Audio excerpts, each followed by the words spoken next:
یا سیدنا ابو بکر صدیق پر بات تھوڑی ختم ہوتی ہے، یہ تو آگے بڑھتی ہے. یہ تو خالد بن ولید کو نہیں بخشتے. یعنی ان کے ہاں صحابہ کی تان و تشنیع کرنے کے اعتبار سے ایک پوری لسٹ ہے، اور انہوں نے ان کے خلاف بات کرنی ہے. انہوں نے ان کے خلاف اپنی بکواسات کو جاری رکھنا اپنے ایمان کا حصہ سمجھا ہوا ہے. ہمارا مطالبہ صرف اتنا ہے کہ ایسا قانون بنایا جائے جو بھی کسی بھی صحابی کے خلاف کوئی بھی بکواس کرے اس کی زبان کاٹ دی جائے.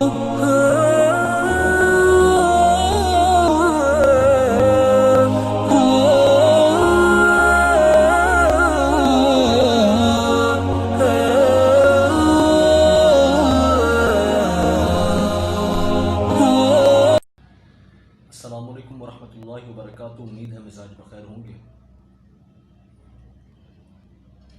آج صبح ضمیر اختر نقوی صاحب کا انتقال ہوا، اس کی خبر موصول ہوئی، اور ساتھ ساتھ سوشل میڈیا پر اس حوالے سے میمز بھی موصول ہونے لگیں. بے جا پے در پے اور ان گنت پوسٹ ان کے انتقال کے متعلق گردش کرنے لگیں، اور تقریباً ہر پوسٹ میں اس موت پر غم کی بجائے مذاق ہوتا نظر آ رہا تھا. تو جناب والا گزارش تھوڑی سی اور ایک چھوٹی سی عرضی ہے کہ موت تو موت ہے، خواہ کسی کو بھی آئے. موت کی سنگینی کو ہم مذاق میں نہیں اڑا سکتے. ہاں، یہ ایک الگ بات ہے کہ آپ کسی کی موت پر تعزیت کریں، غم کریں، ملال کریں یا نہ کریں، لیکن اس طرح سے مذاق اڑانا یہ کسی بھی سلجھے ہوئے یا مہذب شخص کو زیب نہیں دیتا. ہاں، جب تک ایک شخص زندہ ہے آپ اس سے اختلاف کریں، آپ اس کے خلاف بات کریں، آپ اس کی ذات کے متعلق بات کریں، اور آپ جس طرح چاہیں اسے رغیے دیں یا اس کی درگت بنائیں. لیکن موت ایک فل سٹاپ ہے کہ جب بندہ مر گیا تو آپ نے اس کے متعلق کوئی بھی ایسی نازیبا یا گھٹیا بات نہیں کرنی. یہ ہمیں دین اسلام سکھاتا ہے، اور حضرت عائشہ سے کچھ اسی طرح کی حدیث بھی مروی ہے جو کہ غالباً بخاری یا مسلم سے روایت ہے. تو سب سے پہلا میرا اختلاف یہ تھا کہ ہمیں ایسی حرکتوں سے اور ایسی باتوں سے گریز برتنا چاہیے کہ جس پر ہماری ذات پر حرف آئے یا ہمارے عقیدے پر حرف آئے، یا لوگوں کو یہ موقع ملے کہ یہ لوگ اتنے کم ظرف ہیں. ہمیں ہر وقت اعلیٰ ظرفی کا ثبوت دینا چاہیے، کیونکہ ہم اس نبی اور ان صحابہ کے ماننے والے ہیں جن کے دفاع کے لیے ہم ہمہ وقت تیار رہتے ہیں، اور ہم کسی بھی مشکل کو آڑے نہیں آنے دیتے. نہ ہم کسی پریشر کو اپنے اوپر بوجھ بننے دیتے ہیں، اور نہ ہی کسی کی دھمکی کو کسی خاطر میں لاتے ہیں. اس کے بعد بات کرتے ہیں ڈاکٹر عاصم صاحب کی. ڈاکٹر عاصم اللہ بخش اس فیس بک کی بہت ہی مقبول شخصیت ہیں، اور ان کے ہزاروں میں فالوورز ہیں. جب وہ پوسٹ کرتے ہیں تو چند منٹوں میں ان کی پوسٹ سینکڑوں نہیں بلکہ ہزار کا ہندسہ عبور کرتی ہے، لائکس کے بھی اور کمنٹس کے بھی اعتبار سے. انہوں نے بات کی، مصلحت کی، اور ان کی جو پوسٹ ہے وہ مجھ سمیت اکثریت کی نظر سے گزر چکی ہوگی، کیونکہ اس پوسٹ کو بہت سے لوگوں نے آگے مزید شیئر کیا اور اپنے خیالات کا اظہار کیا، جس میں انہوں نے کہا کہ آپ یزید اور معاویہ کو چھوڑ دیں اور خلفائے ثلاثہ کو بس مقدم رکھتے ہوئے شیعہ کے ساتھ سمجھوتا یا مصلحت لے لیں، مصلحت سے کام لیں، تاکہ امت مسلمہ انتشار یا اختلاف کا شکار نہ ہو. کیونکہ یہ بیج دشمن بوتا ہے اور اس کا فائدہ بھی وہ اٹھاتا ہے، جبکہ امت مسلمہ کی بے کنی کا ثمر امت مسلمہ حاصل کرتی ہے۔ لیکن سوال یہ ہے کہ ہم معاویہ کو کیسے چھوڑ دیں؟ جناب والا معاویہ کوئی عام شخص نہیں ہے، معاویہ کاتب وحی ہے، اور اس کاتب وحی کے متعلق اعتراض یہ کیا جاتا ہے کہ وہ سفارشی کاتب وحی تھا۔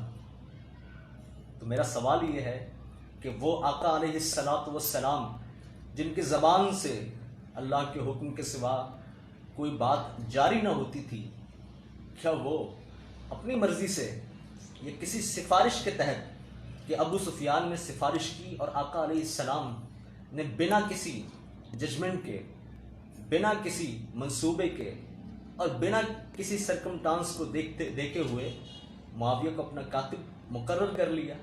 اور کاتب بھی کس کا مقرر کیا؟ اس کلام الہی کا جو سب سے بڑی امانت تھی۔ تو میرے بھائیوں، میرے اہل منطق دوستوں، یہ سب سے بڑی ذمہ داری تھی جو سیدنا معاویہ کو سونپی گئی رضی اللہ تعالی عنہ۔ تو اگر کوئی ان کی شان میں گستاخی کرے گا، ان کی شان پر کوئی حرف لانے کی کارگزاری کرے گا، تو ہم اس کے آڑے آئیں گے، ہم اس کے سامنے آئیں گے، ہم اس سے اختلاف کریں گے، اور ہم ہر حد تک جائیں گے کہ ہم اس شاتم کو اس بات پر مجبور کریں کہ وہ ان کی تعظیم کرے، اور یہ جھگڑا تب تک ختم نہیں ہوگا۔ اب بات کرتے ہیں، اور یہ کیسا اتنا بڑا ظلم ہے کہ سیدنا معاویہ، سیدنا ابو سفیان اور یزید کو ایک ہی صف میں کھڑا کر دیا جاتا ہے۔ اور خدا کے بندو، یار خدا کا خوف کرو۔ ٹھیک ہے، یزید کے معاملے میں ہم نہ بحث کرتے ہیں، نہ جرا کرتے ہیں، اور نہ ہی ہم تکرار کرنے کے عادی ہیں۔ یزید سے جو جرم سرزد ہوئے اس کی مد میں ہم اسے مجرم گردان لیتے ہیں، اور گردانتے بھی ہیں کسی حد تک۔ لیکن اس پاداش میں، یزید کے جرم کی پاداش میں آپ معاویہ کو اسی کھاتے میں لے لیں، اس کے بعد ابو سفیان کو اسی کھاتے میں لے لیں۔ خدا کے بندو، اس سے بڑی جہالت کیا ہے؟ پھر کہتے ہیں کہ سنی جو ہیں وہ فسادی ہیں، یہ لوگ جذباتی ہیں، یہ لوگ انتشار پسند ہیں، یہ لوگ انتہا پسند ہیں۔ سنی انتہا پسند نہیں ہے۔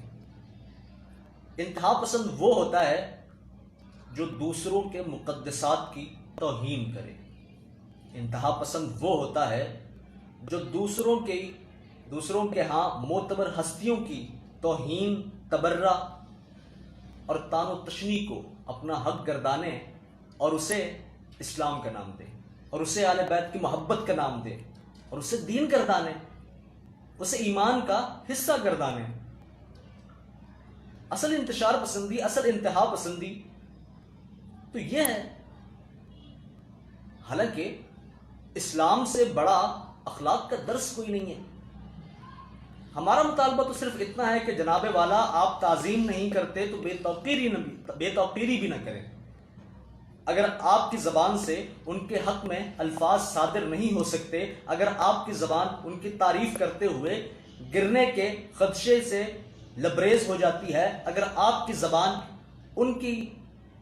ان کے حق میں مدحت کے 2 بول بولنے سے گرنے کو آ جاتی ہے، تو آپ نہ بولیں، لیکن کم از کم ان کی بے توقیری، ان کی توہین، ان کی تذلیل اور ان کی تضحیک تو نہ کریں۔ تو اس میں انتشار پسندی کیا ہے؟ اس میں انتہا پسندی کی بات کیا ہے؟ ہمارا مطالبہ تو سادہ سا ہے کہ جناب والا، آپ سیدنا معاویہ سمیت دیگر صحابہ کو کسی طرح بھی آڑے ہاتھوں نہ لیں، اور بات سیدنا معاویہ کی ہے بھی نہیں۔ ڈاکٹر عاصم صاحب کہتے ہیں کہ صرف معاویہ کا معاملہ ہے، اور میرے بھائی اور میرے چچا، یہ صرف معاویہ کا معاملہ نہیں ہے، یہ معاملہ عمر بن عاص کا ہے، یہ معاملہ عمر بن خطاب کا ہے، یہ معاملہ سیدنا ابوبکر صدیق کا ہے، یہ معاملہ سیدنا عثمان غنی کا ہے، اور سیدنا عثمان غنی آقا علیہ السلام کے دوہرے داماد۔ یار، ان سے بڑا ظالم کوئی ہوگا کہ جو آقا علیہ السلام کی نسل میں ڈنڈی مار جائیں، اس سے بڑی بے توقیری اور آقا علیہ السلام کی گستاخی ہوگی کہ ان کی پاک نسل میں آپ امینڈمنٹ کر رہے ہیں. آپ دھڑلے سے یہ کہتے ہیں کہ آقا علیہ السلام کی صرف ایک بیٹی ہے، اور وہ جو 2 بیٹیاں ہیں جو عثمان کے عقد میں آئیں وہ حضور علیہ السلام کی بیٹیاں ہی نہیں. تو اس سے بڑی کوئی توہین ہے. اور یہ کلیم کرتے ہیں کہ بھئی ہم لوگ اہل بیت کے محبان ہیں، ہم لوگ دین کے ٹھیکیدار ہیں، ہم لوگ مومنین ہیں. ان مومنین کا حال ملاحظہ کریں کہ یہ لوگ اس عثمان تک سے بغض رکھتے ہیں جن کے عقد میں حضور کی 2 بیٹیاں آئیں. اور یہ عثمان، عمر بن عاص اور معاویہ پر بات تھوڑی ختم ہوتی ہے، یا سیدنا ابو بکر صدیق پر بات تھوڑی ختم ہوتی ہے. یہ تو آگے بڑھتی ہے. یہ تو خالد بن ولید کو نہیں بخشتے. یعنی ان کے ہاں صحابہ کی تان و تشنیع کرنے کے اعتبار سے ایک پوری لسٹ ہے، اور انہوں نے ان کے خلاف بات کرنی ہے. انہوں نے ان کے خلاف اپنی بکواسات کو جاری رکھنا اپنے ایمان کا حصہ سمجھا ہوا ہے. تو اس لیے ہمارا تو بھائی ان کے ساتھ جھگڑا تب تک رہے گا جب تک یہ ان حرکتوں سے باز نہیں آ جاتے، یا اس ملک میں کوئی ایسا قانون نہیں بنا دیا جاتا کہ ان کی زبانوں کو بند کیا جائے. ہمارا مطالبہ صرف اتنا ہے کہ ایسا قانون بنایا جائے جو بھی کسی بھی صحابی کے خلاف کوئی بھی بکواس کرے اس کی زبان کاٹ دی جائے. زبان کاٹنے کا قانون پاس تو کریں. ایک آدھ کی جو بھونکتا ہے، جو کاٹنے کے در پر ہے، اس کی زبان کاٹ کے پھینکے تو صحیح. پھر دیکھیں نا یہ مغلظات جو بکی جاتی ہیں، یہ مجالس کے نام پر، یہ اہل بیت کی محبت کے نام پر یہ جو گند انڈیلا جاتا ہے، کیسے بند نہیں ہوتا. بات کرتے ہیں آپ امت مسلمہ کے اتفاق و اتحاد کی. میرے بھائی، اتحاد و اتفاق اس طرح نہیں ہوتے کہ آپ ایک طرف گالیاں دیں، آپ ایک طرف تانے کسیں، آپ ایک طرف تبرہ کریں، اور دوسری طرف آپ راگ الاپیں کہ ہم تو اتحاد کے حامی ہیں، کہ ہم تو اتفاق کے حامی ہیں، ہم تو انتشار کو ناپسند کرتے ہیں. تو یہ سب سے بڑی تفرقہ بازی ہے. تو اس وقت میں میری گزارش ہے کہ ہمیں کسی کی دانشوری کی ضرورت نہیں ہے. ہمیں یہ بہت اچھے سے معلوم ہے کہ اسلام کیا کہتا ہے، ہمیں کیا کرنا ہے، اسلام نے ہمیں کیا دیا ہے، اور ہمیں کس طرح کس کے ساتھ پیش آنا ہے. ڈاکٹر عاصم اللہ بخش، اللہ انہیں ہدایت دے.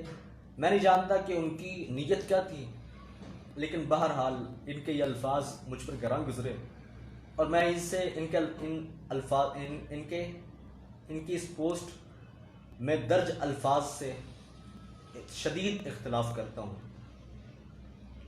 میں ان کے ذات کے متعلق بات نہیں کروں گا کیونکہ ظاہر ہے ان کی نیت کے حوالے سے میں بات کرنے کا اہل بھی نہیں.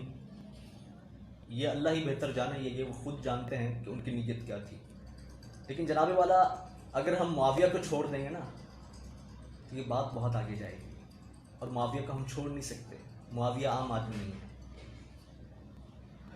اور اس کے بعد اہل سنت نے جو صحابہ کے دفاع کے لیے احتجاج کیے، جلوس نکالے، اور کراچی کی سڑکوں میں وہ رونقیں لگائیں کہ جناب والا بڑے بڑے کھٹمل جو ہیں وہ سیخ پا ہو گئے.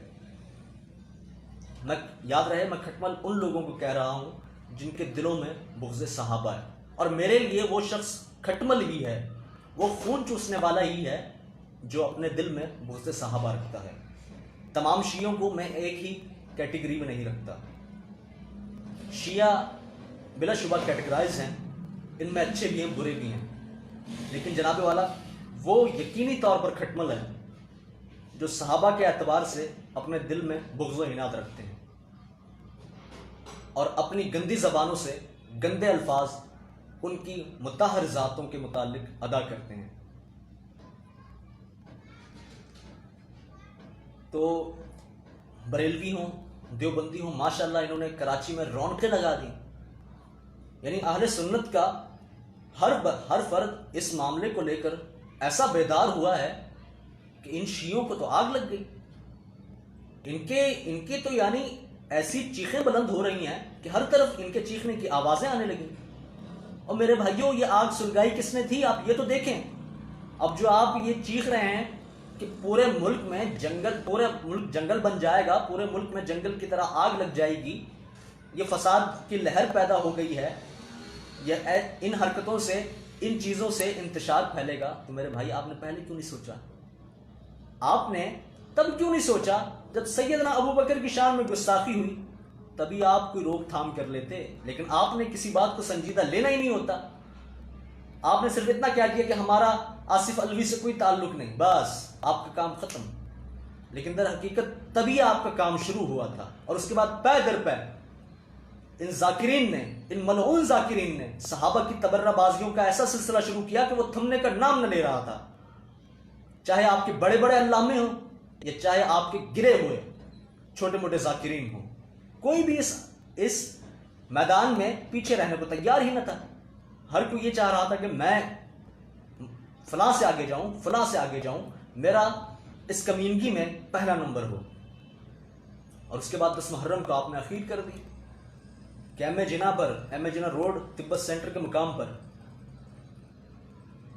تقی جعفر نامی لانتی شخص نے سیدنا معاویہ اور ابو سفیان پر لعنت کی. تو میرے بھائی، ہم ہرگز برداشت نہیں کریں گے، ہم کسی صورت برداشت نہیں کریں گے. آپ ہمیں جن بھی القابات سے نوازیں، اس معاملے میں ہم انتہا پسند رہیں گے، کیونکہ یہ انتہا پسندی نہیں ہے، یہ ایمان کا حصہ ہے. اور ہم میں اور آپ میں واضح فرق پتہ ہے کیا ہے؟ کہ آپ لوگوں کے ہاں گالم گلوچ اور گندی زبان اور ان مقدس ہستیوں پر تبرہ کرنا ایمان کا حصہ سمجھا جاتا ہے جو حضور علیہ السلام کے بہترین ساتھی تھے. اور ہمارے ہاں ایمان کا حصہ پتہ ہے کیا؟ کہ ہم انہی ہستیوں کو اپنے ایمان کا حصہ گردانتے ہیں. ہم ان کی تعظیم کو، ہم ان کی توقیر کو، ہم ان کی شان کو اپنے ایمان کا حصہ گردانتے ہیں. اور ہمارا مطالبہ صرف اتنا ہے کہ ان کی تعظیم کی جائے، ان کی بے توقیری، توہین اور تذلیل و تضحیک ہرگز نہ کی جائے. اگر یہ کی جائے گی تو ہم برداشت نہیں کریں گے. یہ ابھی شروعات ہے اور ان کے بڑے بڑے اکابر سلگ چکے ہیں. یہ سلسلہ ابھی بھی نہ تھما، قانون ابھی بھی کوئی مرتب نہ ہوا، تو جناب والا یہ سلسلہ آگے جائے گا، اور یہ مزید آگے جائے گا، اور یہ مزید سلگائے گا، اور یہ مزید بھڑکائے گا. انشاءاللہ ہمیں امید ہے کہ اس ملک میں جلد ہی صحابہ کرام کی شان اور ان کی عظمت کے حوالے سے قانون پاس ہوگا، کیونکہ ہم لوگ پاس کروائیں گے. سنی بیدار ہو چکے ہیں، خواہ وہ دیوبندی ہوں، بریلوی ہوں، اہل حدیث ہوں، یہ بیدار ہو چکے ہیں، یہ نکل چکے ہیں، اور یہ اب پیچھے ہٹنے والے نہیں. جب تک یہ قانون پاس نہ ہوا ہم پیچھے ہٹنے والے نہیں، ہم آرام سے بیٹھنے والے نہیں. آپ کو اس وقت ہم لوگ سب سے بڑے دہشت گرد نظر آ رہے ہوں گے، تو آتے رہیں بھائی. ہمارا مطالبہ سادہ ہے کہ ہمیں صحابہ کی تعظیم کروانی ہے، ہمیں ان کے شان میں گستاخی ہرگز قبول نہیں. سو ہم انشاءاللہ اپنے مطالبات کو منوا کر چھوڑیں گے، اور انشاءاللہ اللہ رب العزت وہ دن جلد لائے گا، اور جو کھٹمل ہے اسے جھٹ مل دیا جائے گا.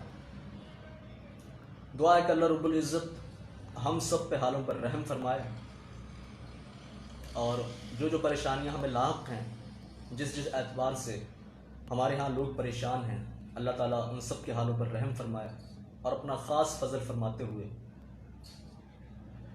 ہمیں بہتری کی طرف لے جائے. ملتا ہوں انشاءاللہ اگلی ویڈیو میں. تب تک اپنا اور اپنے گرد و پیش کے لوگوں کا خیال رکھیں. اللہ ہمارا حامی ناصر ہو.